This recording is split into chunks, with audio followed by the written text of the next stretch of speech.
السلام علیکم ورحمۃ اللہ۔ تو آج میں آپ کو یہ بتانے والا ہوں کہ ابھی حال میں ایک ڈیبیٹ ہوئی جو کہ سوشل میڈیا پر بڑی تیزی کے ساتھ وائرل ہو رہی ہے، وجود باری تعالیٰ کے متعلق کہ خدا موجود ہے کہ نہیں۔ ہم سارے سنیوں کا عقیدہ ہے کہ خدا موجود ہے، بے شمار دلائل ہیں۔ ہم تو خدا کو بغیر دلیل کے مانتے ہیں۔ کیا آپ نے نہیں سنا؟ امام فخر الدین رازی رحمۃ اللہ علیہ فرماتے ہیں کہ جب میرے انتقال کا وقت قریب آیا تو شیطان میرے پاس آیا، اس نے مجھے کہا تم کہتے ہو کہ رب ہے، اگر تمہارا رب ہے تو تمہارے پاس دلیل کیا ہے؟ تو آپ نے دلیل دی، اس نے رد کر دیا۔ آپ فرماتے ہیں میں نے دوسری دلیل دی، اس نے اس کو بھی رد کر دیا۔ تیسری دلیل دی، اس نے رد کر دیا۔ میں نے دلائل کے انبار لگا دیے لیکن سب کو رد کرتا رہا۔ اچانک میں اپنے پیر و مرشد کی طرف میں رخ کیا تو میرے شیخ نے فرمایا کہ راضی تو کہہ کیوں نہیں دیتا کہ میں رب کو بغیر دلیل کے مانتا ہوں۔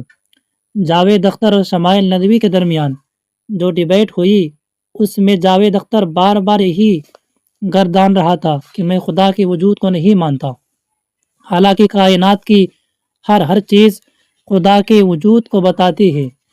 یہاں تک کہ اگر انسان اپنی ذات پر بھی غور کر لے تو اسے خدا کے وجود کا پتہ چل جائے گا۔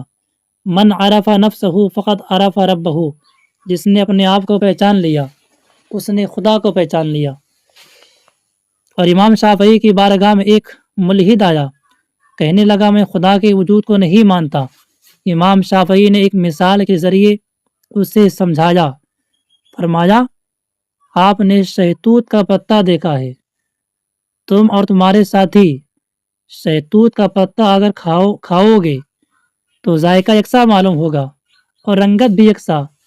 پھر فرمایا اگر اسی شہتوت کے پتے کو ریشم کا کیڑا کھا جائے تو اسی سے ریشم نکلتا ہے، اور اگر اسی شہتوت کے پتے کو شہد کی مکھی کھا جائے تو شہد نکلتا ہے، اور اگر اسی پتے کو اونٹ یا بکری کھا جائے تو مینگنی نکلتی ہے۔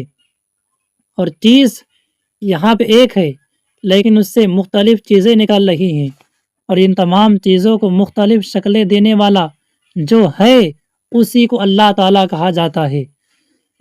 اس ڈیبیٹ کے بعد ہمارے ہی کچھ لوگ بڑی تعریف کر رہے تھے کہ ایسے عالم ہماری جماعت میں نہیں ہیں۔ تو میں ان سے کہتا ہوں اگر تم انگریزی کی بنیاد پر یہ کہہ رہے ہو تو کیا آپ نے شیخ اسرار رشید کو نہیں سنا، ثاقب شامی کو نہیں دیکھا؟